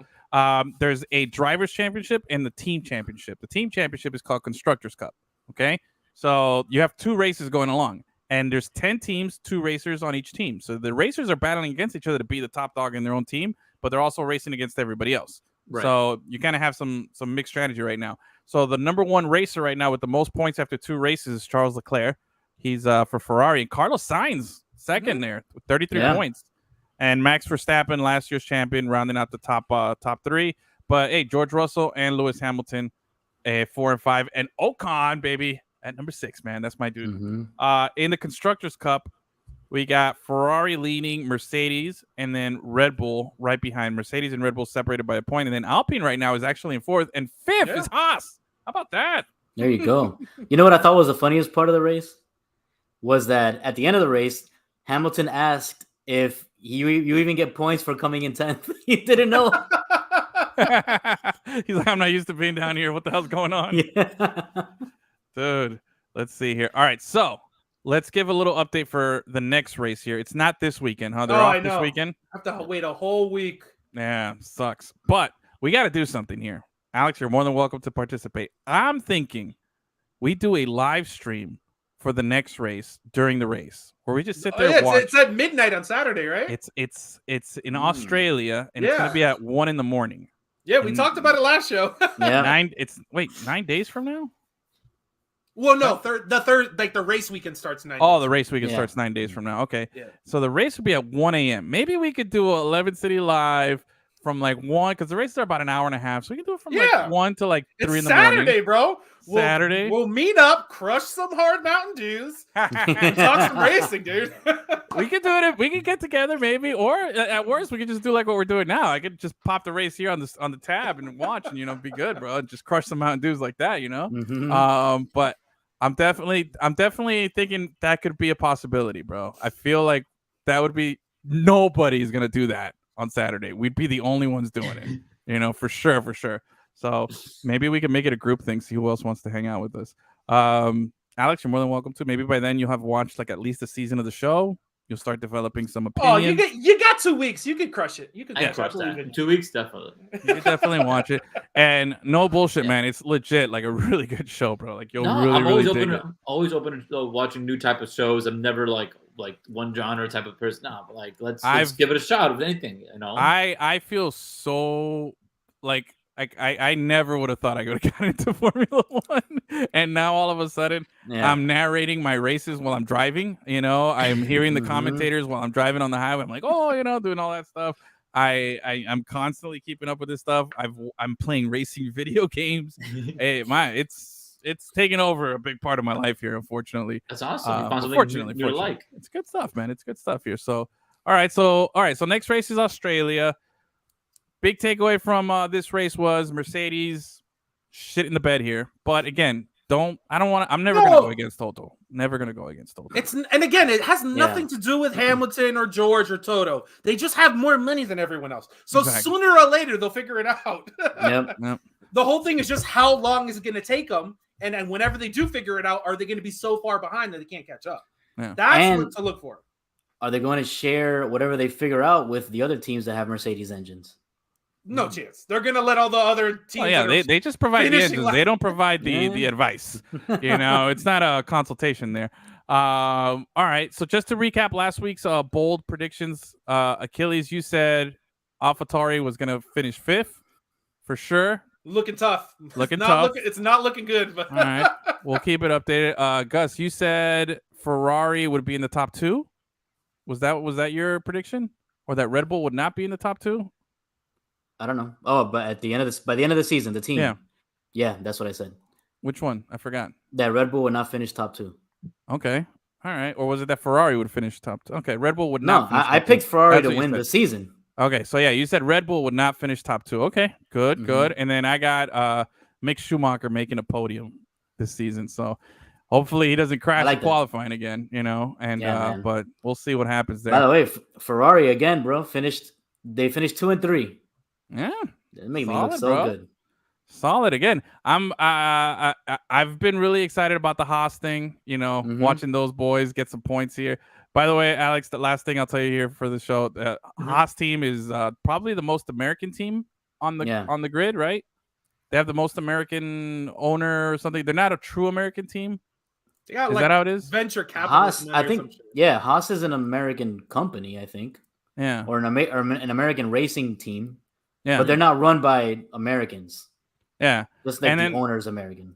Something like that. Yeah. So and their last season they were like the worst team. And this season they've had a good first couple of races, man, and it's fun to watch. And they got a really cool guy who runs the team, who's like a personal favorite. Who, when you watch the show, you're gonna love Gunter, man. That guy's the shit. So, all right, so solid. All right, good. We'll put a little. All right, the checkered flag is up.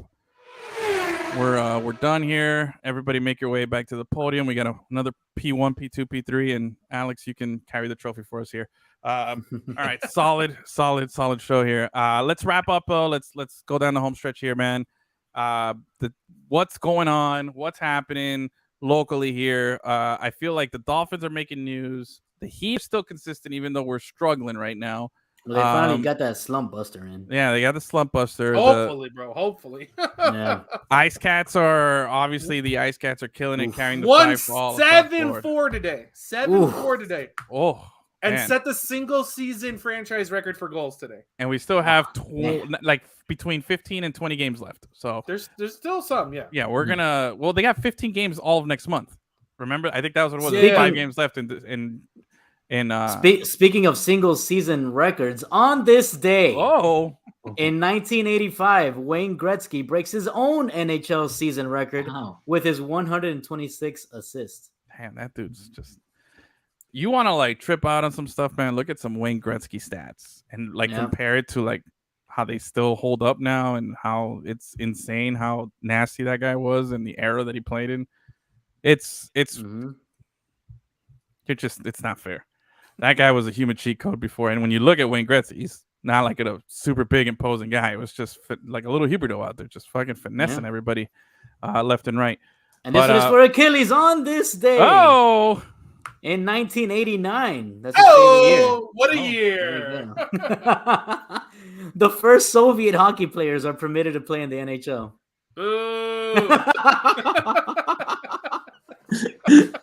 How was that? Sometimes may be good, sometimes may be shit. There we go. That's life. Sometimes 1980 is good, sometimes it's shit. This is the way it goes. Not good. That probably has something to do with, that's the year that the Berlin Wall went down. So. Yeah. Oh, okay. Sometimes Anyway, it may be good, sometimes it be shit. It is what it is. All right, so let's see. All right, so what's going on? What's going on down at the AAA, man? Or wait, what is it called now? It's the AAA. It's the AAA, right? We're still I don't recognize any crypto sponsorships. I'm with you on that. I'm still, not on the crypto train here, but the Heat were struggling. What was the skid at? 4 games? Mm-hmm. Yeah, man, that was a scary 4 games. Like that was just not a good look. 4 games, we lost games that we should have won. Struggling. Achilles. My question is to you guys. Yeah, the 4-game losing streak was terrible. It was really bad losses, whatever. But do you think everyone would be panicking as much if that fight didn't happen? If it was just a 4-game losing streak that was really bad? Because I think there was that fight, and that really made people like, oh no, everything is dead. Because listen, teams can be bad. They're working all the new guys back in, whatever. But you had that fight, and I think that exacerbated the whole thing. Do you think there would have been a 4-game losing streak if there wasn't a fight? That was like in the 3rd game. They were already in the losing streak when it happened. I think that was game number 2. Yeah, I thought it was whatever. Yeah. He's right. That was because then they lost to New York and then they lost to Brooklyn.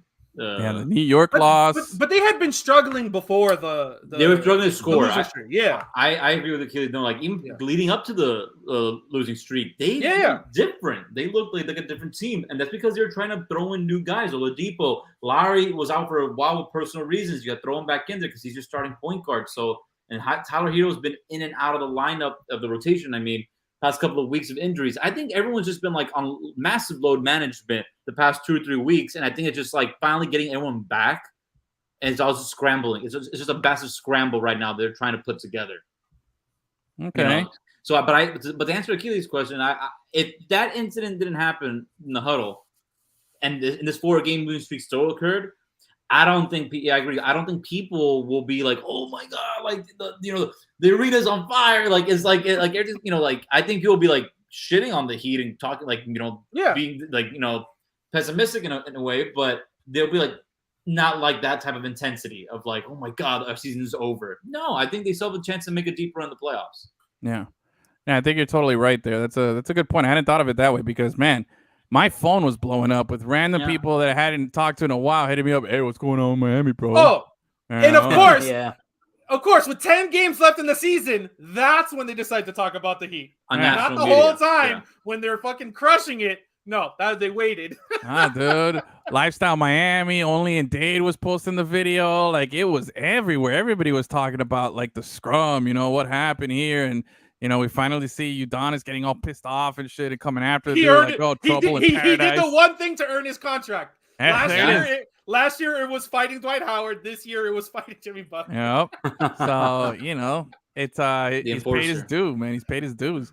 But yeah, I thought it was weird that everybody was, coming out. Like, it was all over social media. It was a lot of weird questioning, like, what's going on here. I thought the low point was the loss to Brooklyn.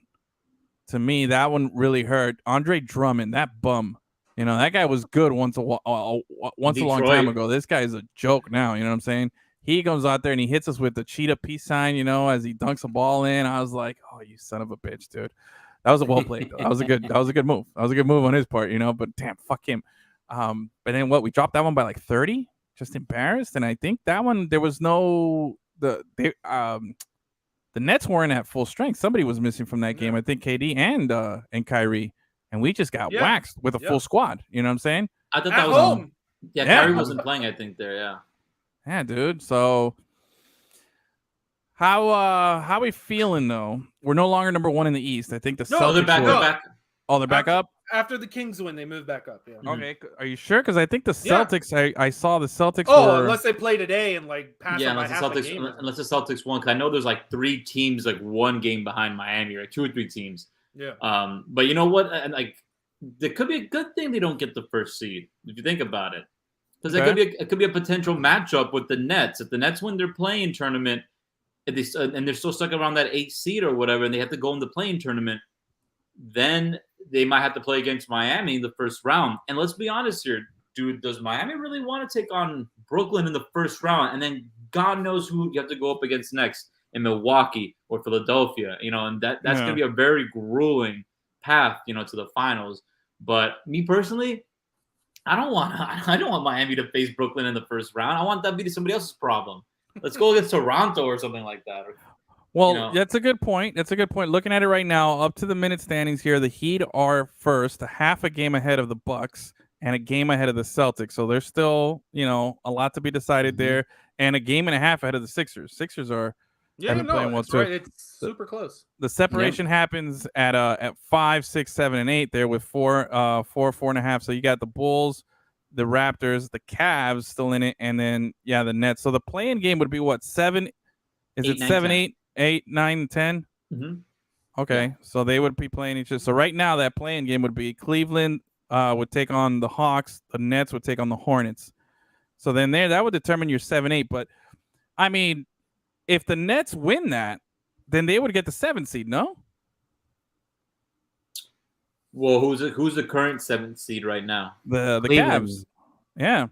So the play-in tournament is to determine who's in 7th and 8th seed, right? Correct. Yeah. So then, so right there, if the Nets win that little tournament, they would move up to 7, and then the Heat would take the next best team out of either the Cavs, Hornets, or Hawks. So I think it would behoove of us to stay at 7 or at number 1. I think the matchup there is if we're number 2, then we could possibly get the Nets there in the second. Maybe I kind of thought of it differently then.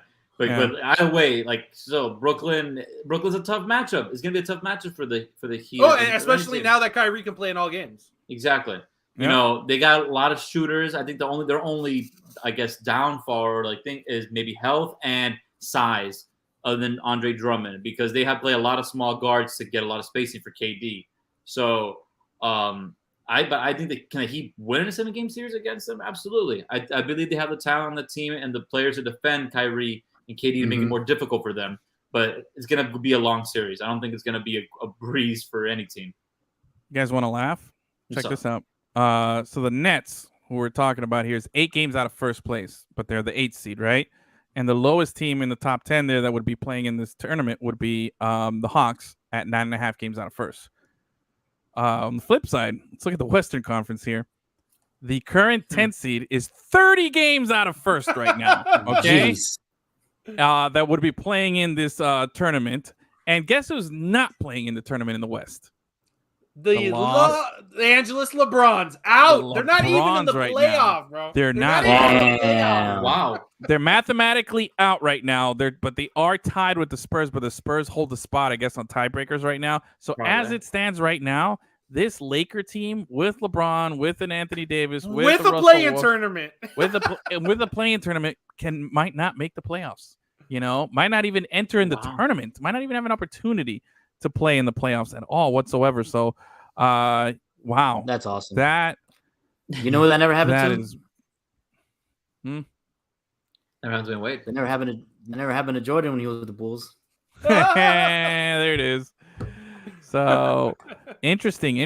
I think there's a lot to be said here in the West, man, with the Lakers, though. I think that's going to be an interesting thing because if they lose, dude, they're obviously, if they don't make the playoffs, blow it up. They're gonna blow it up. They have to, but they have to, man. And it's not even it's not even that traditional top heavy or super competitive Western Conference. 30 games out of first, bro. That doesn't exist anymore. 30 games out of first. You know what I'm saying?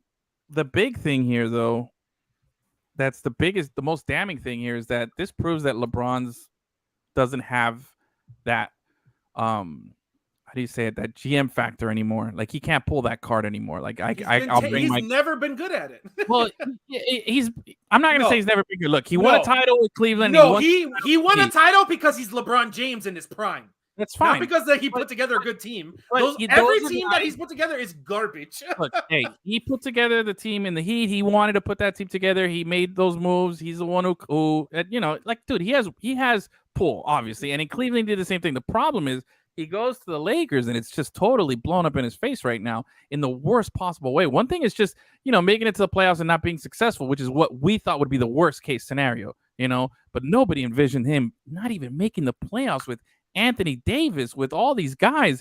But then again, you sign your boy Melo, you sign your Russell Westbrook, you get all these other old guys there. Like, that's it. Yeah. You're just going to be like, hey, look, bro, sorry. Everybody's gone. Everybody. It's on tape. I called it. If you're the Lakers, you gotta trade everybody. I don't even know. Like, would you keep anybody there, or like, is everybody gone? Like LeBron, everything. Like, you blow the whole thing up, or do you try to keep it one more year with LeBron? It's up to LeBron. If you're saying like, oh, what should they do? It's what LeBron wants to do. Yeah.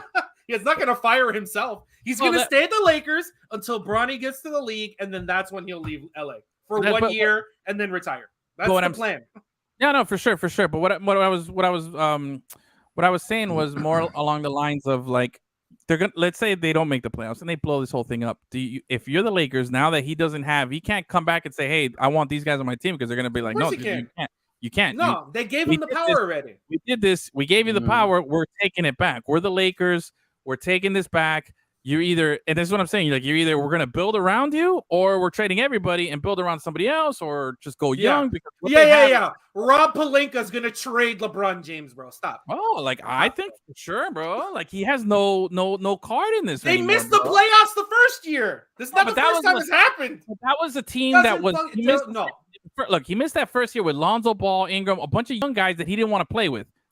These are his dudes. That one, you can give him the pass that they missed the playoffs, because those are the guys that, he wasn't feeling. He didn't want to have the young guys. He didn't want to be the teacher. And look, all those guys are balling in other teams right now. All those guys are balling in other teams, and it's making the Lakers. That doesn't help your point, bro. but what I'm saying, at the time they weren't balling. Now that he's had all his guys come in for a whole season and do everything, and it's failed miserably, and then all the pieces that they let go to get the people that he wanted are doing well everywhere else. This is the time where the Lakers say, hey, we're cutting bait. Either you're with us, we're going to build around you, we're going to put a bunch of young guys and you teach them, or we're trading everybody, you're all gone, and we're not, because at the end of the day, we're the Lakers, we're not the LeBrons. You know what I'm saying? And we have something You're wrong, dude. You're so wrong about that. Now this is the time. This is the time that it happens, bro. I think it's the time that it happens. They have no cachet. They were trash for years and years and years before he got there. What are you talking about, Kobe? Kobe wasn't trash, bro. At the end, when they gave him that stupid contract and they were garbage, what are you talking about? That wasn't a bad deal, but Kobe, they weren't trash, bro. They were just. They have zero cachet. Zero. I don't think it's that bad. I think. Well, in the '80s we won championships, so you're out of here, LeBron. They're not Kareem Abdul-Jabbar over there, okay? You know what I'm saying? But I fucking love that. They have. No, you don't have to go as far back as the '80s for the Lakers to be the Lakers. Whatever. I'm just saying they have not been the Lakers in a very long time, and they were irrelevant until LeBron got back. Since Kobe 10 years ago. That's when Kobe won a couple of titles. It was 10 years ago. You know what I'm saying? It wasn't that long. Not that long, and they were a decade of irrelevance. What been irrelevance? They weren't like. I gotta look it up and see what it was. The last time they at least tried to go for it, because it's not like other franchises. They go through decades of irrelevance and not even try to compete. Let's not get it twisted. Like the Lakers, when they had Kobe, Nash, they went for it. Yeah, but like still like very bad. LeBron's a different beast. They sold their soul to the devil, and they're losing that bet, dude. Okay, and you think the devil's just going to be like, okay, yeah, you're right. Sorry, guys. No. Look at LeBron James. They're going to be like, hey, LeBron, I think we should do this. And he's going to tell them to suck it. Yeah. They're stuck with LeBron until Bronny gets into the league. Until then, this is what they are. All right. Well, we'll see. Remain competitive. I think they'll make a move and get rid of some people. LeBron is going to make moves and get rid of people. No, I think it's going to be LeBron. It's going to be AD, and everyone else is gone. No, but see, that's the thing. You can't keep AD. AD is the only asset there that's going to give you anything in return. You can get rid of everything, and you're still in the same boat. Like, AD is the only guy that's going to give you nobody's going to give you anything for Russell Westbrook. You know what I'm saying? Nobody's going to give you anything for Trevor Ariza. No one's going to give you anything for any of the other bums. Dwight Howard, no. The only asset that you have that's going to give you any return is either LeBron or Anthony Davis. One or both got to go. You know, and that's AD is a Laker because of LeBron. LeBron is not going to get rid of him, dude. Oh, bro, they're going to have to do something, bro. I think they'll get rid of LeBron before they get rid of AD, honestly. I don't know. I think they're both gone. I wouldn't be surprised to see both gone. LeBron is not going to get rid of himself. He's going to get rid of himself, bro. It's you over. guys keep saying, they are going to do stuff. There is no they. Dude. There's LeBron James and a bunch of fucking puppets, dude. Tell you, they're all done. That whole team's going down. New Lakers next season, bro. Jeremy Lin's. You know what else? You know what else went down? Everybody's NCAA brackets, bro. Yeah, bro. This has to be the worst bracket season in recent memory. Is it? It's still super chalky, but I think everyone is still having a really bad bracket. Even though it's still I feel like everybody's having a bad bracket. You know who's winning? You know who's winning in our bracket?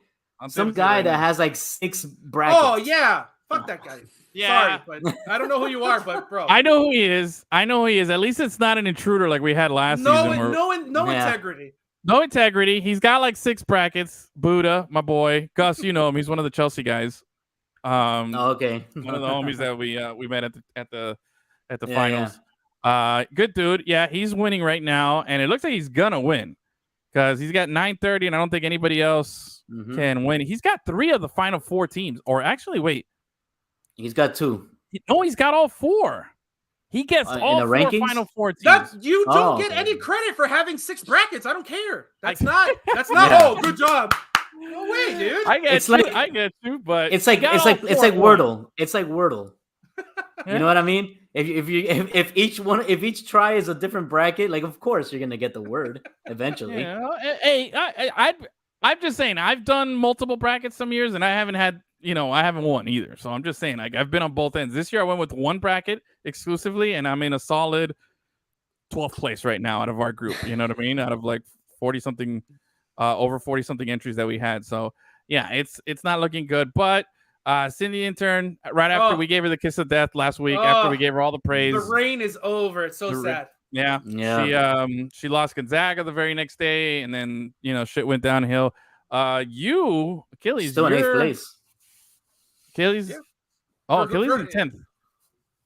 Yeah, Cindy's in 8th. Achilles is in 10th, and Gus, where's your best bracket? 25. 25, solid 25. But hey, Buddha is gonna win the shirt, so congrats to him. I mean, there was no rules against multiple entries. He gets 1/5 of a shirt. Got a sleeve. We'll give him a discount on a shirt. He has to buy the rest then. No, he wins it there. But hey, let's talk about the tournament real quick here. But while we wrap up here, we got, we had all these Cinderellas. You had the Canes run come to an end, which was, man, that was tough to watch. They were up by like 4 or 5 at halftime, and then just played the worst second half of the season. Just got bounced. It was bound to happen, man. They play 5 players. They were gonna get cold at some point. Those poor guys. It was, but hell of a run. Props to Larrañaga, and the Canes, and overachieving, bro. The GOAT of basketball coaching here down here is Larrañaga, and he did it again, bro. So props to him. This St. Peter's team made a nice Cinderella run, but again, Cinderella's luck always runs out. You're not going to get. See, that's why I still think that Leicester City winning the Premier League so many years ago is got to be one of the craziest, most consistently fucking nuts stories of all time. Hell yeah. You know what I mean? Because that's the biggest Cinderella to ever win anything. You know what I mean? And I don't know how many Cinderellas have won anything, but that's like, you can't beat that, dude. You know what I'm saying?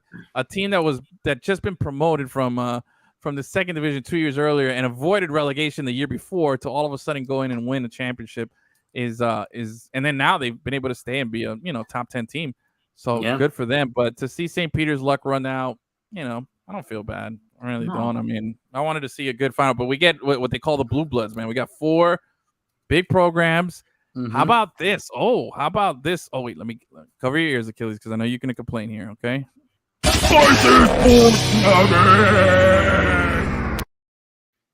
How about this little spicy sports nugget here, okay?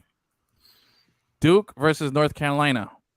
First time ever in a tournament that they're going to face each other. Wow. How insane is that? Yeah.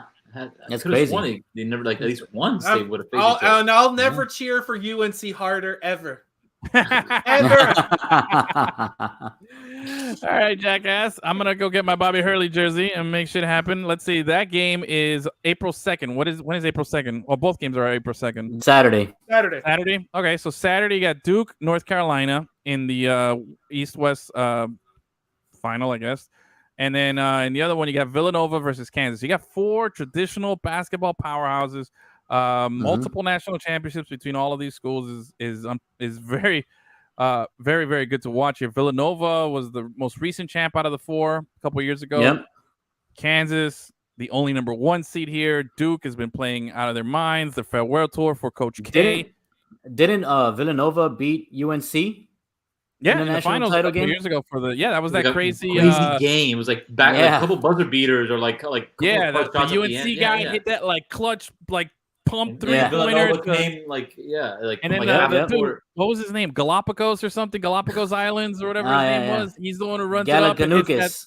Gallicanukis, the Greek dude. I don't remember what the hell his name Achilles was. gets it up there. Achilles gets that reference. Yeah. I don't know. I don't get the reference, but you know what I'm talking about. One of those Galapagos, hits the 3-pointer and wins the national championship. So yeah, you just had that. You could have a repeat of it if both of them win their semifinal games here. But Edwin, I got a test of your sports encyclopedia mind. And it goes within on this day in 1999, UConn beats Duke 77-74. Yeah. The NCAA National Basketball Championship. Who was on those teams? In 99? Shit. Fake fan. No, I know this. Elton. I think Elton Brand was on one of those teams. Yep. That wasn't the Jay Williams team, was it? Yeah. Yeah, he might have been a freshman on that squad. I'm trying to remember who's the big Connecticut guy on that squad. Was it Tayshaun Prince? Was he on that? No, other Piston. Piston. Yeah, I know. Different Piston. Was on that UConn team? Yeah. Wasn't Ben Wallace? It wasn't Chauncey. It wasn't Rashid. It wasn't. Right here, bro. It's all right here. Look at me. Look at me. Look at me. Look at me. Look at me. Look at me. What is that? Oh, Rip Hamilton. Yep. Right? Yeah. I think he was teammates with Caron Butler on that or something like that. Yep. Yeah, that was a good one, man. I think. Yeah, again. I don't Carlos think Boozer for Duke. He was on that team, right? He was. I know. I think he was after. I'm only looking at the box score, and I don't see Boozer. I think he was on 2000. I don't know. Maybe. Yeah, I think he was on the one that won with Dunleavy and those other 2001. guys. Yeah. But anyway. Corey Maggette was a Dookie. Yeah. So it's gonna. Hey, at the end of the day, we're gonna get a great matchup here. Either way, whatever final we get. I'll be honest. I hadn't seen a minute of any of the tournament games. I know. Actually, I lie. I watched a little bit of one of the games the other night. I don't remember which one, but it was a little bit. It was a little bit. It wasn't very much. I saw the UCLA with the one where they lost. I forgot who they lost to. But anyway, I was watching that game a little bit because that dude had some sweet. UCLA lost to the Canes. No, USC lost to the Canes. Yeah, the other Los Angeles team. UCLA lost to North Carolina. Yeah, that's what it was because I was going for UCLA. Anyway, that's the only game I watched. But I will watch Saturday. I'm gonna watch Saturday. Of course, it's must watch now. You're gonna get good matchups. You're gonna get some great talent, and I think there's storylines here for everybody. Any which way you look at it, it's gonna be a really good storyline. The question is, who are you guys rooting for? You know who I'm going for. I'm Team Duke, baby, all the way. My only team. I didn't guess any of the Final Four teams except Duke, but I guess Duke. I picked Duke to win every year. So Achilles, who are you rooting for here? I know it's not Duke. So is it UNC or is it one of the other two teams? Oh, as long as Duke loses, I don't give a shit. If UNC can end his regular season career and his tournament career, bro, it'd be hilarious. Oh man, that's true. That's some good little fodder right there, bro, to think about because you got the last game that he played at home, Coach K, was a loss to UNC. And his last tournament game could be another loss to UNC. That would be pretty gross. Man, I don't like that. He would hate that so hard, man. I kind of. So Gus, what are you on the anti-Duke train here too? Are you gonna go against Duke I kind of want to see that happen. Not gonna lie. Asshole. All right, but who are you going for to win it though? Who do you want to win it? Are you gonna just stick with UNC? So I'm gonna have UNC versus I want to see UNC beat Villanova just to get their revenge. I would, maybe I'd still go Villanova. Fuck the Tar Heels. Alex, what about you, bro? I don't really hate Duke, but I really think Christian Laettner looks is a punk ass. I really think they should never live it down. I really get the best, dude. I really think I get that he's a punk vibe from him, even though he's before my time. But you know what? I was a really big fan of the Villanova game a few years back. It'll be pretty cool if they, win it again. But, I feel like Kansas is not getting a lot of love from any of us. So I'm just going to say Kansas, just because no one mentioned them yet. So Kansas, why not? Smart move. Mario Chalmers ain't walking through that door, my friend. Yeah, he's not hitting those clutch shots anymore for them. Yeah, I'm not. I've never been big on Kansas, but yeah, now that you mentioned that national championship, wasn't that the game where the coach, what's his name, Wright, the Villanova coach? Jay Wright, yeah. Jay Wright. Mm-hmm. Isn't that where when the guy hit the buzzer beater, he just stayed there smiling, he didn't have the whoa reaction or anything. That video, the viral video was as soon as he hits that shot, he's just smiles and turns and starts shaking people's hands. He didn't have the over. Meanwhile, everybody around him is I don't know how can you react that? Man. How can you just react like you're shaking the game? Dude, that guy was just calm and cool as fuck. He thought there was a game after that to play them. Yeah. He's we got final best of three. Yeah, best of three. Job's not done. But man, so okay, well, I'll wrap up with this. I just want to ask, why the Duke hatred, bro? Why? Because you guys weren't even around for Christian Laettner. Their whole thing is being assholes. That's their whole identity. And it's on purpose. It's not by chance. It's a bunch of assholes, and they also happen to be white assholes most of the time, which is really annoying. I don't know if it's most of the time. I think it's just they have more white assholes than other teams. Yeah. They invented it. But UNC had Tyler Hansbrough, who's fucking as white. Okay, one. White asshole as it gets right there, but there's bro. one. Coach K has been coaching that team for 170 years, and there's been at least minimum 170 asshole white guys that have played for him. A requirement of one white asshole per team per season.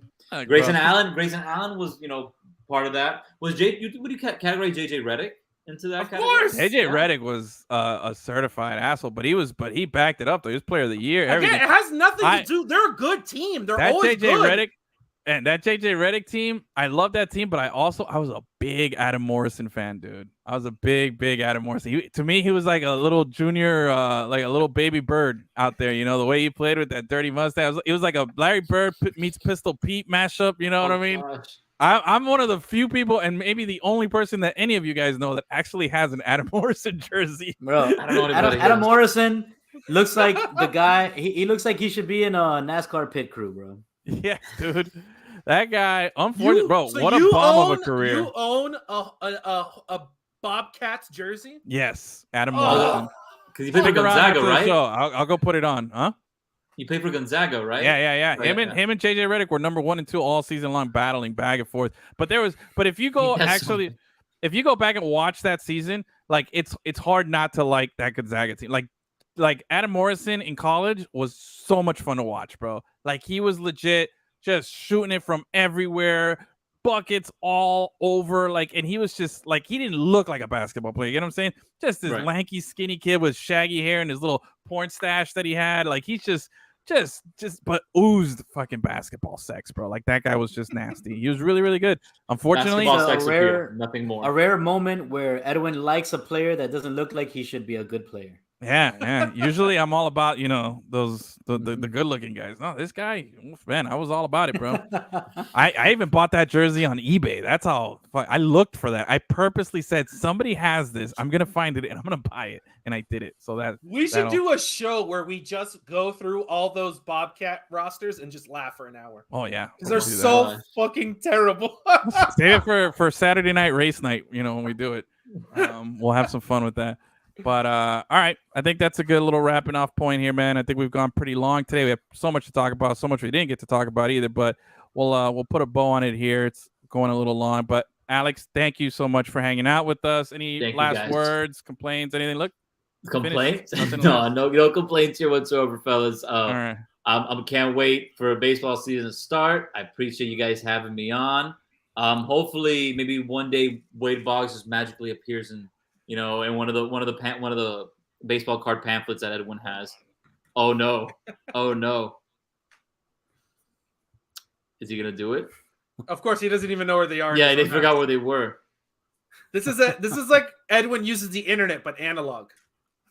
Real quick, bro. Real quick, just because I got you here, I'm gonna open. Oh God! Wow. Okay. Let's see here, bro. Let's see. Let's do it real quick then. Oh, it's the 1990s back here. Can you imagine? I'll have a panic attack if you pull a box right now. Here we go. I'm not even. All right, first card, Sam Militao, rookie card. That guy, Yankee, but no good here. All right, no Boggs. How about Dave Hollins? Next up, good Phillies player, third baseman, I think. Solid guy, nice, clean card. Oh, this is a nice looking card here. Gus, can you zoom in on the camera here? I don't have my. Yeah. How about Jesse Orozco? Look at that. It's a good looking guy. Ooh. Look at those Brewers uniforms. That's what we need, bro. Just gray. Road grays. Perfect. All right. With the cursive script there. Beautiful looking card. And stirrups. Yeah, stirrups. Good call. Xavier Hernandez. Astros. Again, I like those. You like those Astros uniforms? Yeah, I like those. I don't like their new stuff. I'm not a fan. Their mid-90s was the best look, though. Oh, here's a nice card. How about a 1993 pre-Marlins Gary Sheffield with the San Diego Padres? Ooh. How about that? That's a good card. Probably right before he got traded, yeah. Cool. Right before, yeah. Look, that's nice. Oh, here's another Hall of Famer right here. This is Steady Eddie Murray with the Mets here towards the end of his career. Yeah. This guy. Like 20-something years. That looks like a 75-year-old man. Yeah. He looked like a 75-year-old man. Look.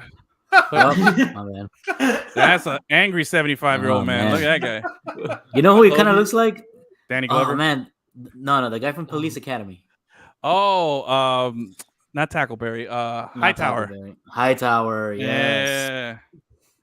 All right, here we go. It's just a big black dude with a thick mustache, I guess. Yeah. Steve Hosey. We're getting hosed. Steve Hosey. What kind of batting swing is that? Well, they call him. It looks like they got him at launch angle. They got him in a check swing right there. He's that guy that did acid, and that time he thought he was fighting Darth Vader. So that's a little lightsaber. There. Lightsaber. My gosh. All right, we got Carlos Martinez. No good. Trash here. Was he wing number 42 there? Yeah, that's before they retired it. Yeah. Joe Oliver. This isn't the trash card. I'm not even. This is not even worth it anymore here. Earl Hershiser.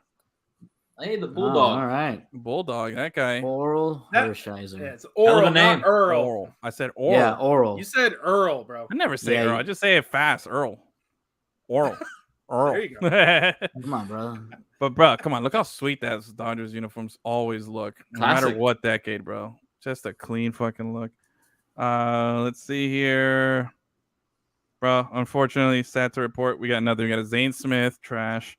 How about a Ryan Klesko rookie card, though? That's good. With the Braves, that guy was a beast.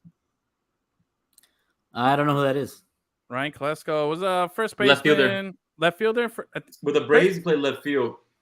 I think he played infield, too, a little bit. But, yeah, he was first base, yeah. He's a lefty. Yeah. He was a stud. Nothing, he was going to be the what big you guys deal. said was exciting at all. Chuck McElroy. And I understand. Baseball is slow. Got nothing else, bro. Boring and methodical. Look, the pack's not bad. You got a Sheffield. You got a Kless. I do like Sheffield. That's probably the best card of the deck. Yeah. Steady Eddie Murray. And I forgot about that one. Yeah.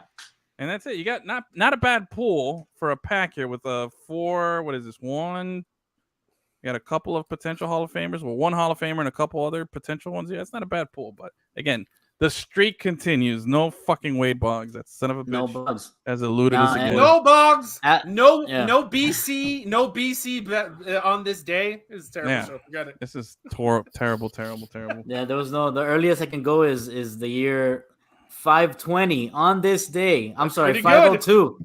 King Gundabar of Burgundy delegates royal power. How about that? Classic move. Oh man, that King Gungabar era was something else, bro. How about this one? On this day in 1792. Oh yeah. King Gustav III of Sweden dies after being shot in the back at a midnight masquerade ball. He was shot by Paul Kilgus. Remember that guy? Yeah. That's the dude who did it back in 1792. All right. No, it was at a party. We all know it was Danis. And Danis's time travel thing is he has to go through time and murder all the Gusses. Yeah. It's only a matter of time before he kills that me Luis Aquino son of a bitch, man. He's got to come back. We miss him. But anyway, all right, we're wrapping it up, guys. We're gone forever. See you guys. Have a great rest of your week. Thanks again, Alex. Thanks again, everybody who participated, everybody who stuck around and watched. If you're listening on the podcast, make sure to subscribe, like, rate, review, and we'll see you next week. Have a good one, guys. Adios.